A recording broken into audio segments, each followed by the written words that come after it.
예, 우리 정교인 수련회 때 초등학생과 중고등학생까지는 거기서 같이 수련회 성경학교 하고요.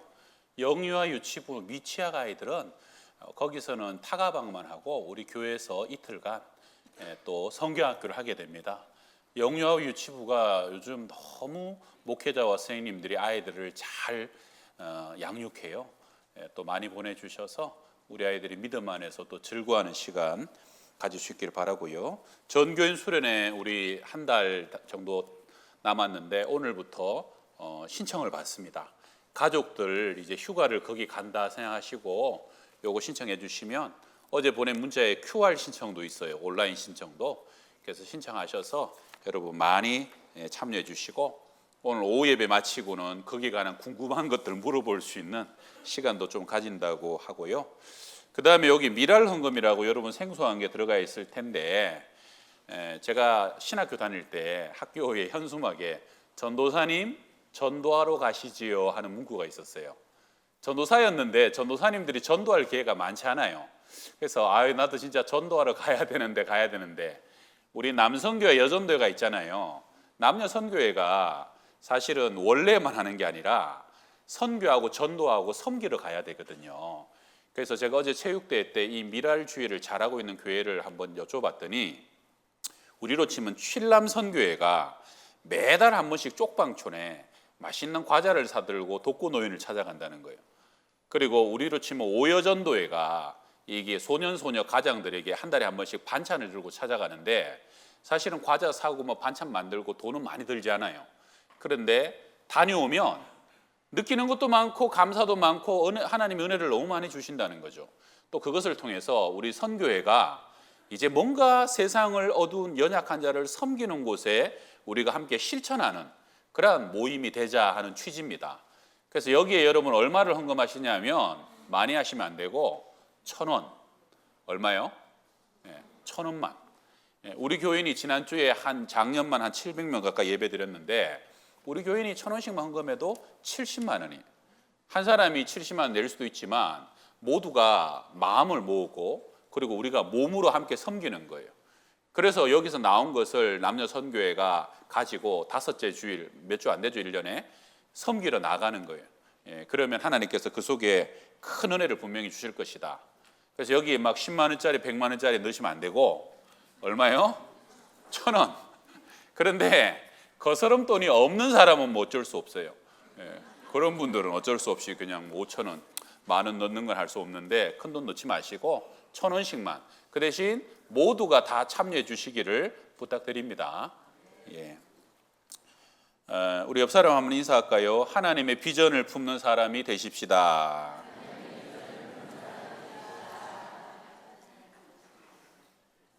우리 가브리엘 찬양 오늘 찬양 감사합니다. 어제 체육대 응원을 너무 열심히 하셨는가 지휘 안 끝났는데 막 앉아버리시네.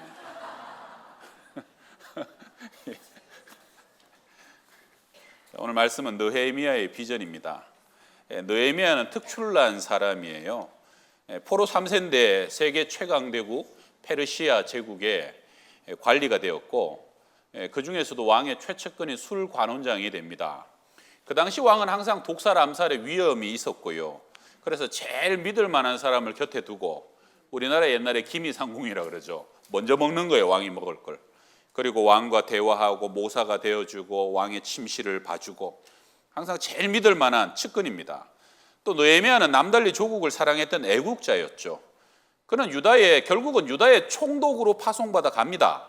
가가지고 그 어려운 상황에서 52일 만에 무너진 성벽을 다 재건해내는 그 역사를 이루어내죠.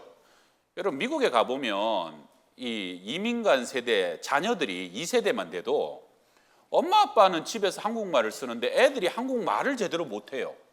듣기는 하고 말은 뜨듬뜨듬하고 저는 처음에 이해가 안 되더라고. 그런데 남의 나라에 가면 그만큼 빨리 물들고 바나나라 그래요. 겉은 애들이 한국 애인데 속을 까보면 다 하얗다고.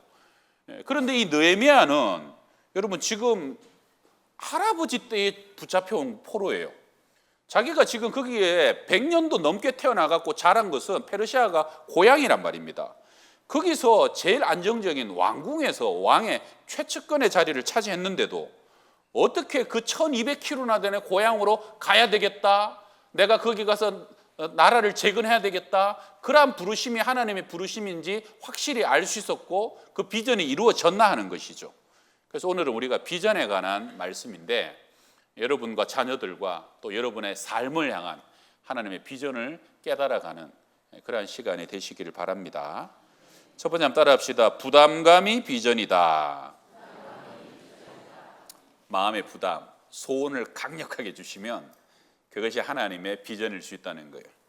지난주에도 권사님 한 분이 큰 헌금을 들고 제 방에 오셔가지고 무명으로 하고 싶은데 이걸 헌금하고 싶다는 거예요. 그래서 어디다가 쓰라고요? 그랬더니 목사님이 기도하고 하시고 싶으신 것 있으시면 하세요 그래요. 제가 최근에 사실 우리 목회자들과 같이 회의하다가 하반기 우리 이것 좀 하면 참 좋겠는데 생각했던 게 있었거든요. 그게 뭐냐면 이제 직장인 예배. 우리 교회가 점심때 되면 교회 근처에 직장인들이 바글바글해요. 예. 그래가지고 또 우리 교회가 지금 목회자와 교회 분위기가 직장인 예배를 하기에 참 좋은 환경이에요.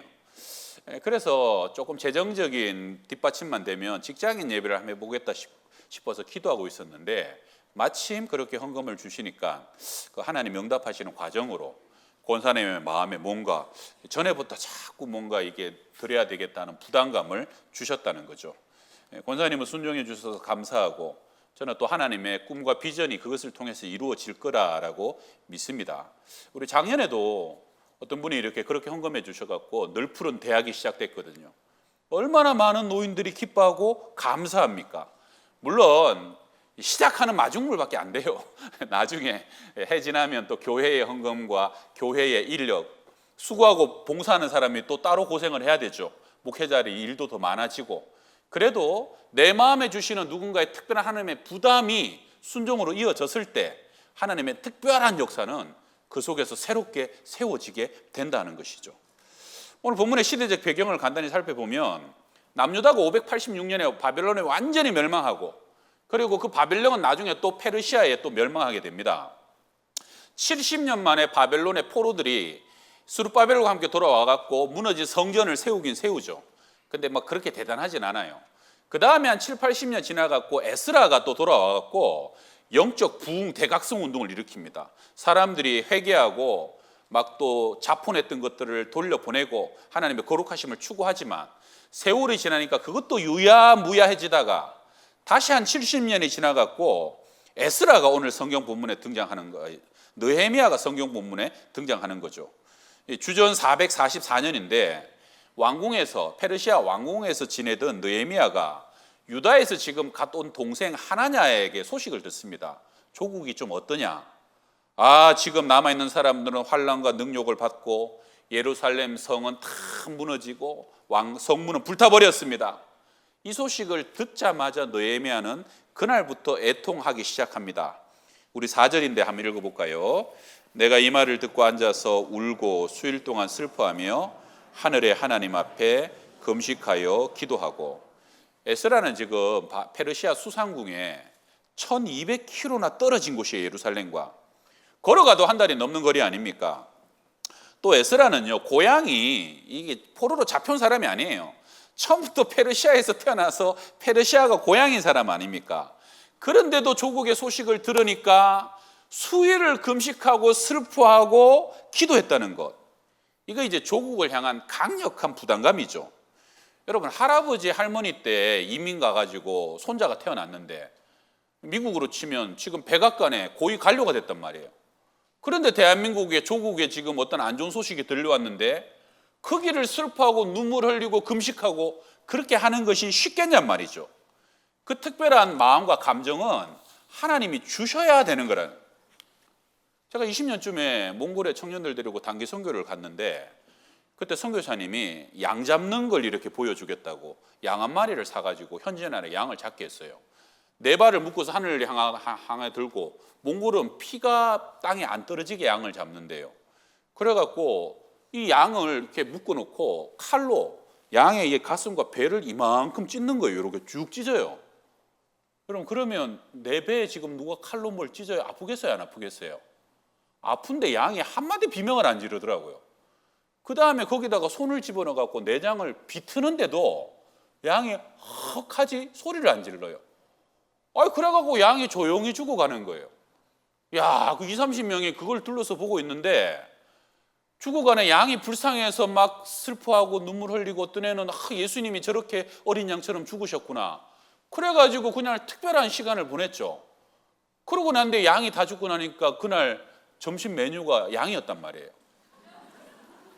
그래서 개를 막 구웠어요. 노린내가 나죠. 나는 그래서 그 울던 애들은 안 먹을 줄 알았어요.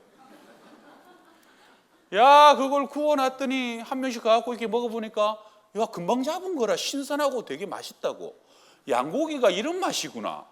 그러더니 또 멀찌감치 있던 애들이 하나하나 집어먹더니 나중에는 양고기가 부족한 거예요. 여러분, 사람이 슬픈 일을 보고 슬픈 상황을 목도하면 누구나가 슬픈 감정을 가지는 것은 당연한 반응인데 느헤미야가 이때 가졌던 슬픔은 단발적인 그런 감정이 아니에요.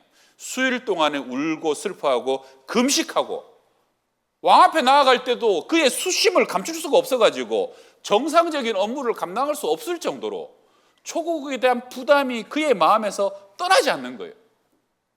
여러분, 나는 항상 그 소식을 들으면 그 영혼에 대한 마음, 그 조국에 대하고 나라에 대한 기도, 나는 교회에 대한 염려와 근심이 떠나가질 않는다는 거예요. 그거는 하나님이 주신 거룩한 부담감이고 하나님이 부르시는 비전이라는 거예요. 특별한 마음이죠. 어제 노예 체육대에 우리 양평동교회를 사랑하는 사람들의 부담감과 파이팅이 넘친 시간이었습니다. 기도를 너무 많이 했는가 어제 비가 많이 오더라고요. 한 주 내내 뜨거워가지고 야, 이거 좀 구름이라도 좀 덮였으면 좋겠는데, 그래갖고 참여하는 교회가 다 기도를 해갖고 구름이 차고 넘쳐갖고 하루 종일 비가 근데도 우리 교회가 축구를요, 얼마나 잘하는지 세상에. 그 비 오는데 진흙탕에 수중전. 야, 이거 학창시절 이후에 그렇게 파이팅 넘치는 축구전, 진흙탕 축구를 처음 봤는데 계속 3대0, 4대0으로 이기고 올라가니까 손흥민 경기보다 더 재밌더라고. 우리 권사님들이 그 본부석에 앉아가고 천막에 앉아가지고 이렇게 비가 와서 이렇게 다치면 안 되니까 오늘은 승패보다도 조심해야 돼, 안 다쳐야 돼, 막 그렇게 얘기하면서도 그 다음에 몇 대 몇이에요? 이겼어요? 와! 어제 저기 고등부 윤필 목사님이 다쳤어요. 어제 결혼 기념일이었다는데 좋은 선물을 갖고 집에 갔는데 제가 치료받는 거 봤더니 발등이 이만큼 부었더라고. 그래갖고 제가 축구화를 막 풀어줬어요. 이거 느슨하게 신고 저기 본부서 가서 쉬라고 그랬더니 그 더러운 그 양말 막 그 구정물 그냥 흙탕물 다 묻은 걸 다시 꾸역꾸역 신고 축구화를 짜매더니 그 발로 또 뛰러 나가는 거예요. 와, 열정이더만요. 아주 목숨을 걸고 하더라고요. 그래가지고 우리가 결승까지 올라갔어요. 강서교회랑 축구 결승을 하는데 야, 저쪽은 청년 5명이 나온 거야. 그것도 평상시에 맨날 축구하는 애들이 나온 거예요. 그래가지고 했는데 우리 팀이 안 밀렸어요. 그래갖고 이길 뻔했는데 승부차기에서 져버렸어. 경기 마치고 저쪽에서 한 선수가 와서 항의를 하는 거예요. 우리 보고. 아니, 이 교회는 선수를 데리고 와서 하면 어떡하냐고. 선수인 줄 알았던가 봐. 너무 잘하니까. 그래갖고 누가 선수냐고. 우린 다 셋이 목사라고. 나머지도 전부 다 아저씨들이라고. 우리는 거기에야말로 청년부가 맨날 발 맞추던 청년 축구부를 데리고 오니까 이게 이상한 거지. 우리는 막 배 나온 아저씨들 나가가지고 막 뛰는데도. 여러분, 교회를 위해서라면 막 가만히 있을 수가 없다. 내가 부상 투혼으로 뛰어나가야 된다. 이게 이제 거룩한 부담감이죠. 나중에 막 그런 청년이나 그런 목사들이나 우리 집사님들 막 교회를 위해서 목숨 바칠 분들이에요. 우리 빌립보서 2장 한번 읽어봐요. 너희 안에서 시작. 너희 안에서 행하시는 이는 하나님이시니 자기의 기쁘신 뜻을 위하여 너희로 소원을 두고 행하게 하시나니. 여러분, 하나님이 일하실 때는 그 마음에 먼저 강력한 소원을 주십니다.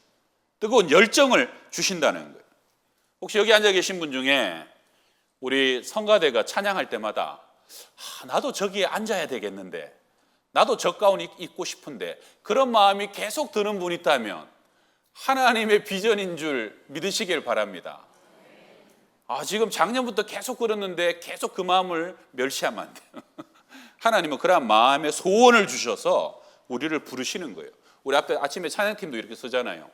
나도 저기 있어서 같이 하고 싶은데 여기 지금 계속 연중 모집하고 있어요. 같이 하셔요. 여기 막 10명 서면 더 좋고 여럿이 서면 더 좋은 것이죠. 여러분 참 슬픈 게 뭐냐면 자기 직업이 어린이집 교사고 유치원 선생이고 초중고등학교 선생인데 학생이 싫대요. 애들만 없었으면 좋겠대. 이거 참 슬픈 일 아닙니까? 나라를 위해서 일하는 사람이 나라를 사랑하는 마음이 별로 없어요. 의사 간호사가 환자를 향한 연민도 긍휼도 없어요. 여러분 그것처럼 불행한 일이 없어요. 부담감보다 돈을 쫓아서 살면 행복하지 않아요. 하나님이 나에게 주시는 부담감이 있다니까요. 애들이 정말 학생이 좋은 사람이 선생님을 해야 되고 나라 위해서 참을 수 없는 마음에 사랑이 있는 사람이 나라를 섬기는 사람이 돼야 될 거 아닙니까?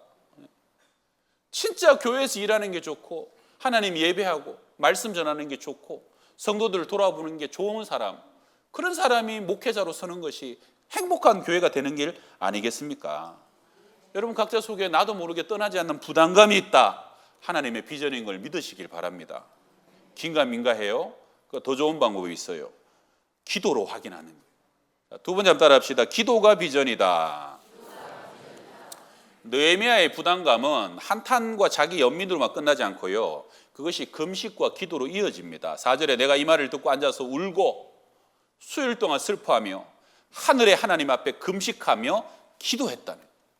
금식할 정도로 강력하게 기도했고 수일 동안 슬퍼할 정도로 지속적으로 기도하는데, 여러분 하나님의 비전을 확인하는 참 좋은 방법은 기도할수록 마음이 더 뜨거워져요. 기도할수록 더 또렷해져요. 기도할수록 그 확신이 확실하게 세워져 가는 거, 그건 하나님의 부르심이라는 거예요. 우리 야망과 꿈은 꼭 비전과 같지는 않아요. 소년아 야망을 가져라. 옛날에 드라마 야망의 계절 이런 거 있었잖아요. 시골에서 막 순이가 그렇게 뒷바라지라고 서울 보내놨더니 부잣집 딸 만나서 결혼하고 배신을 때려버리고 막 앞에 있는 사람 다 끌어내리고 다 짓밟 끌어도 나만 성공해야 돼. 이거는 야망이요, 야망. 다른 사람을 힘들게 하는 거예요. 꿈은 뭡니까? 제가 어릴 적에요, 제일 많은 꿈이 뭐냐면 남자애들은 대통령과 과학자였어요. 친구들 중에 대통령 된 애도 하나도 없고 과학자 된 애도 하나도 없어요. 그냥 일장춘몽이에요. 그냥 좋아 보이니까 꿈만 꾸는 거예요. 실현 가능성이 없는 거죠. 그럼 비전은 뭡니까? 기도할수록, 주님 앞에 가까이 나아갈수록, 은혜 받을수록 내 마음에 더 선명해지고 더 확실해지고 더 강력해지는 것은 하나님이 주신 비전이라는 거예요. 제가 중국립 제자학교, 제가 영성식별을 요즘 가르치고 있는데 하나님의 뜻이냐 아니냐를 분별하는 좋은 원칙, 첫 번째 원칙이 뭐냐면 내 상태를 먼저 점검해야 된다 하는 거예요. 내 상태, 이런 거예요. 내가 지금 죄 중에 있고 영적으로 되게 상태가 안 좋아요. 근데 자꾸 충동이 들고 생각이 들고 뭔가 일을 막 저지르고 싶다. 거의 하나님의 뜻이 아닐 확률이 높다는 거예요. 근데 요즘 내가 막 내면이 거룩해요. 깨끗해요. 막 하나님의 사랑과 은혜가 충만하고 십자가만 생각해도 가슴이 찌릿찌릿하고, 그럴 때 뭔가 하고 싶고 충동이 들고 이런저런 생각과 계획이 떠올라요. 하나님의 뜻일 가능성이 크다는 것이죠. 적용하면 부부가 이혼을 하려고 하네. 하나님 뜻일까 아닐까? 이혼하는 것이 하나님 뜻일 수도 있어요. 왜냐하면 성경에 보게 되면 예수님도 이혼의 조건을 말씀하시잖아요. 근데 언제 이 이혼을 결정하고 실행해야 실소할 가능성이 적냐? 성령 충만할 때. 하나님의 사랑이 막 뜨겁게 불타오르는데도 암만 기도해봐도 이혼하는 것이 하나님의 뜻인 것 같아. 그럴 때가 올란지 모르겠지만, 그래서 여러분 하나님이 주신 비전과 하나님이 나에게 원하시는 소원은 기도할수록 더욱더 강렬해지고 또렷해지는 거. 다른 때는 생각도 안 나고 다른 때는 다 잊어버리고 있는데 기도만 하면 생각나고 기도만 하면 그 부담감이 몰려온다. 그것은 하나님의 비전이라는 거예요. 한나가 봐요, 여러분. 한나가 아들이 없어가지고 분인나가 격동하니까 참 한나가 잘한 거는 그 서러움을 기도로 연결했다는 거예요. 그래갖고 막 분인나 갈구고 첩이라고 막 내쫓고 그러지 않고 하나님 앞에 기도로서 눈물로 통곡하고 기도한다는 거예요. 여러분 환난이 있고 어려움이 있다고 다 기도하는 거 아니에요. 어떤 사람은 술 먹고 막 방탕하고 어떤 엄한 데 가고 화풀이 하지. 그런데 뭔가 어려움이 있을 때 기도하고 그 기도가 끊어지지 않고 응답될 때까지 눈물 흘려서 기도하게 되는 사람, 그렇게 기도하다 보니까 하나님이 한나 영혼에 말씀하시잖아요. 한나야, 너도 아들이 없어서 그렇게 슬프냐? 나도 이 어두운 시대에 내 마음에 합한 종 하나 없어서 그렇게 마음이 아프다는. 그럼 하나님 아들 주시면 하나님께 드릴게요 하고 서운하잖아요. 그 마음이 통해가지고 하나님께서 그에게 아들을 주시고 그 기도로 얻은 아들을 다시 하나님께 드리면서 사무엘이 그 시대를 밝히는 민족의 등불이 되죠. 여러분, 내 아들과 내 남편, 내 부모라도 문제가 있고 환란이 있고 병이 있더라도 죽으라고 그렇게 오랫동안 눈물 흘려서 통곡으로 기도하는 사람이 많지는 않아요. 근데 이상하게 나는 기도하면 그 사람을 위해서 기도 안 할 수가 없다.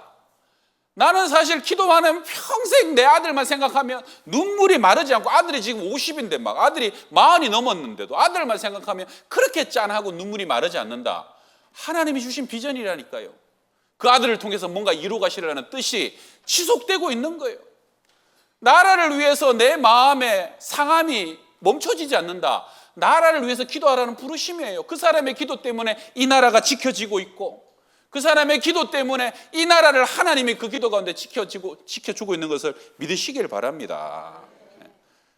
여러분, 쉽게 기도가 그렇게 간절히 안 된다니까요. 그런데 기도할 때마다 나의 기도가 끊어질 줄 모른다. 하나님이 그 제목을 비전으로 주신 거예요. 여러분, 뭘 믿을 수 있어요? 시대를 믿을 수 있습니까? 사람 믿고 뺑 믿고 나는 능력 있으니까, 건강하니까, 나는 돈 가질 만큼 가졌으니까. 지나고 보면 헛됩니다. 사람도 배신하고 돈도 건강도 능력도 다 사라질 때 오는데, 여러분, 무엇에 자녀들을 맡길 수 있어요? 기도밖에 없다니까요. 진짜 하나님이 이 아이를 위해서 그렇게 오랜 시간 기도하게 하셨고 쌓여진 기도가 넘친다, 그러면 염려할 거 없어요.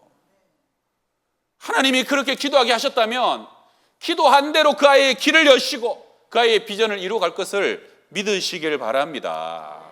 손에 보이는 것 없어도, 눈에 보이는 것 없고 손에 쥐어진 것 없어도 기도가 쌓여지고 기도 속에 눈물과 통곡과 간절함이 끊어지지 않는다면 그 기도가 선행하고 주님께서는 반드시 그 비전을 이루어 가시는 하나님이시다.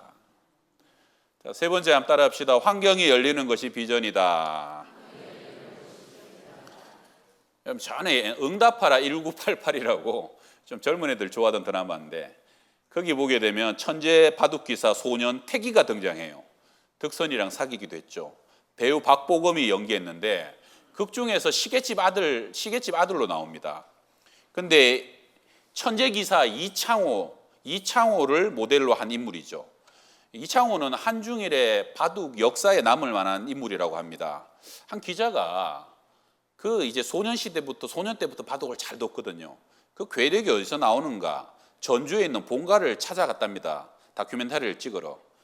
실제로 이창호 기사의 집안이 할아버지, 아버지 때까지 60년을 이어서 시계방을 운영했대요.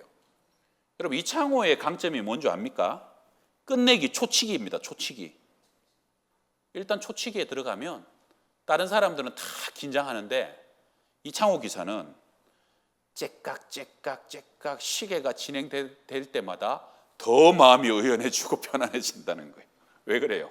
어릴 적부터 시계사에서 살았다 보니까 그 영향이 있다는 거예요. 여러분, 환경은 대단히 중요합니다. 여러분은 네 집 아들과 네 집 딸로 태어나셨습니까?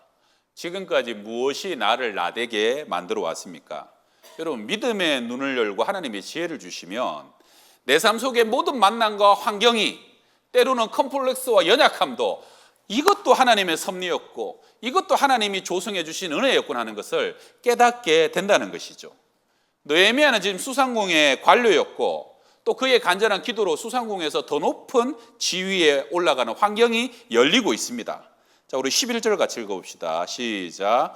주여 구하오니 귀를 기울이사 종의 기도와 주의 이름을 경외하기를 기뻐하는 종들의 기도를 들으시고 이 사람들 앞에서 은혜를 잊게 하옵소서 하였나니 그때 내가 왕의 술관원이 되었느니라. 술관원장, 왕의 최측근이죠. 음식에 독이 있나 없나 먹어보고 왕의 침실을 관장하고 또 모사가 돼가지고 어떻게 보면 군대 장관보다 더 왕과 가까운 곳에서 살아가는 사람입니다. 포로 3세로 태어난 느헤미야가 술관원장의 자리에 오르는 것은 이거는 자연적으로는 굉장히 주어지기 어려운 일이에요. 하나님이 기도에 응답하신 것이죠. 왜요? 느헤미야가 조국에 무너진 성벽을 재건해야 되는 사명과 비전을 가진 사람이기 때문에 그에게 그러한 고위직의 자리를, 왕과 바로 대화할 수 있는 자리를 허락하셨다는 것. 여러분, 기도하는 중에 어떤 자리가 열리고, 기도하는 중에 하나님께서 직장을 열어주시고, 기도하는 중에 내게 새로운 힘과 권세를 주시면 그것이 하나님의 비전일 수도 있다는 것을 기억하시길 바랍니다. 어떤 사람은 막 기도할 때는 하나님 삽경만 하면, 성공만 하면, 이것만 이루어지면 하고 그렇게 기도했다가 나중에 되고 나면 입을 싹 닦아버려요. 다 잊어버려요. 우리 성경에 에스더에 보게 되면 에스더가 약간 그럴 뻔했죠. 에스더가 아닥사스다 왕의 왕후의 자리에 오릅니다. 악한 대적 하만이 유대인들 다 죽이려고 올무를 세워갖고 싹 다 초상날 잡아놨는데, 모르드게 삼촌이 네가 나서야 될 때 그럴 때 뭐라 그럽니까? 왕이 안 불렀는데 가면 나도 죽습니다 그러고 있는 거예요. 그래갖고 모르드게가 멋진 말을 하는데, 에스더 4장에 이때에 네가 만일 잠잠하여 말이 없으면 유다인은 다른 데로 말미암아 노임과 구원을 얻으려니와 너와 내 아버지 집은 멸망하리라. 네가 왕후의 자리를 얻은 것이 이때를 위함이 아닌지 누가 알겠느냐? 하나님이 너를 이 왕후의 자리에 올리신 것은 바로 지금 이때 네가 왕에게 나아가서 이 민족의 구원을 구하라고, 그래서 너를 이 자리에 세워주신 사명이라는 거예요. 그래서 에스더가 금식하고 왕 앞에 죽으면 죽으리라고 나아가서 내 민족을 살려달라고 했더니 그 왕의 권세가 온 유대인을 다 살리고 하만이 장대 끝에 매달려서 죽게 되는 심판을 받게 되죠. 오늘 본문에서도 이제 2장에 가면 술관원장이 된 느헤미야가 왕에게 이렇게 포도주를 드리는데, 왕이 네가 병도 없는데 어찌 얼굴빛이 그러냐 하고 묻습니다. 여러분, 그 당시에 왕의 측근들이요, 왕 앞에서 근심빛을 갖고 어두운 얼굴로 가면 괘씸죄, 불경죄로 처단받아 죽기도 합니다. 그렇게 어마어마한 왕의 권세예요. 그런데 하나님이 느헤미야에게는 은혜를 주셔서 뭔 일이 있냐? 조국 때문에요. 그랬더니 왕이 뭐라 그럽니까? 내가 뭐 좀 도와줄까 하는 거예요. 이게 기도의 응답 아닙니까? 하나님의 뜻이니까 왕에게 은혜와 친절을 입고 왕에게 조국의 사정을 미주알 고주알 얘기할 만큼 기회까지 하나님이 열어주신 거잖아요. 그래갖고 왕이 조서를 내려갖고 가는 길에 총독들, 유다까지 가는데 무사히 길을 다 열으라고 조서 내리죠. 산림감독에게 조서를 내려가지고 성곽과 집을 건축하는 모든 재료와 제목을 전부 다 줘라. 군대 장관과 마병들을 명령해갖고 느헤미야가 호위에서 갈 때까지 느헤미야를 지켜라. 그래갖고 느헤미야가 금유한양 고향으로 돌아가게 되잖아요. 여러분, 지금 내 처지에서는 꿈도 꿀 수 없는 불가능한 일로 여겨질지라도 하나님의 비전과 뜻이라면 기도 속에서 이루어질 것을 믿으시길 바랍니다. 어떤 환경도 하나님의 뜻이라면 열려질 것을 믿으시길 바랍니다. 한번 따라합시다. 하나님의 비전은 제한되지 않습니다. 한 번 더요. 하나님의 비전은 한계가 없습니다. 믿으십니까? 어제 새벽에 양백학 목사님이 설교 중에 앵두 이야기를 하셨는데, 앵두 이야기. 요즘 앵두철이라서 그렇죠. 미국의 강철왕 카네기가 어린 시절에는 가난했답니다. 그래갖고 어머니랑 같이 시장에 갔는데 할아버지가 앵두를 파는 거예요. 빨갛고 얼마나 앵두가 이쁩니까? 그러니까 어린 카네기가 그걸 먹고 싶어서 그 앞에 이러고 있는데 할아버지가 보니까 애가 돈은 없는 것 같고 앵두는 먹고 싶고 하니까, 꼬마야, 앵두 먹고 싶냐? 예, 그랬더니 너 손으로 한 움큼 집어가라 그런 거예요. 그러니까 얘가 한 움큼을 집어야 되는데 안 집고 또 가만히 있고 웃기만 해요. 집어가, 괜찮아, 한 움큼 집어가. 그래. 가만히 있는 거예요. 답답해진 할아버지 어떻게 합니까? 할아버지 손으로 움푹 집어갖고 주는 거예요. 그랬더니 애 손에, 두 손에 넘쳐요. 집에 가다가 엄마가 물어요. 너 아까 엄마가 옆에서 보니까 할아버지가 집으라는데 왜 안 집고 가만히 있었냐 그랬더니, 할아버지 손이 더 크잖아요. 성도 여러분, 하나님의 큰 손을 기대하시길 바랍니다. 하나님의 손이 열면 닫을 사람이 없고, 하나님의 손이 풀어주시면 아무도 다시 묶을 수 없는 겁니다. 이미 내 환경 속에 하나님의 손이 이루어 주신 것은 하나님의 비전인 것을 보는 지혜를 달라고 기도하고, 하나님의 능력의 손으로 하나님의 우리의 길을 열어주시고, 하나님의 능력의 손으로 우리가 만나야 될 사람을 만나게 해주시고, 하나님의 큰 손으로 이 어려운 환경과 세상 속에서 주님 환경을 다스려 주시고 주장하여 주시옵소서. 할렐루야. 제가 아들이 하나 있는데 이제 육사 4학년 졸업해가지고 소위 달고요, 지난 3개월간 저 보병학교라고 거기에서 신임 장교 교육을 다 받고 내일 처음으로 자대를 들어가는데 GOP라고 철책 바로 앞에 이렇게 가게 됐어요. 그러니까 지금까지는 학생이었다가, 엊그제까지는 학생이었다가 내일부터는 지급 군인이 되는 거예요. 첫 출근인데 북한 사람 코앞이다 보니까 긴장도 되고 또 지급 군인으로서 비전을 많이 고민하더라고요. 제가 영적 아비된 마음으로 우리 청년들 또 영적 자녀들 또 여러 성도들에게 드리고 싶은 말씀은, 비전을 고민하시고 진짜 하나님의 뜻인가 알고 싶으시다면 오늘 느헤미야의 본문이 참 좋은 지혜를 줍니다. 정말 하나님이 기도 속에서 기도할수록 내게 주시는 부담감이라면 하나님의 뜻이고요, 기도하는 중에 하나님이 열어주시고 하나님이 인도해 주시는 그 길이라면 하나님의 비전인 것을 믿으시고, 저는 원하기는 우리 교회가 하나님의 비전을 쫓아 계속 힘차게 걸어가는 교회가 되길 바랍니다. 여러분의 가정과 자녀들과 우리 자녀 손들까지 주님 헛된 세상의 꿈과 비전이 아니라 하나님께서 원하시고 뜻하시고 인도하시는 그런 비전을 따라서 하나님의 형통의 길을 걸어가는 우리 모든 가정들 다 되시기를 축원합니다.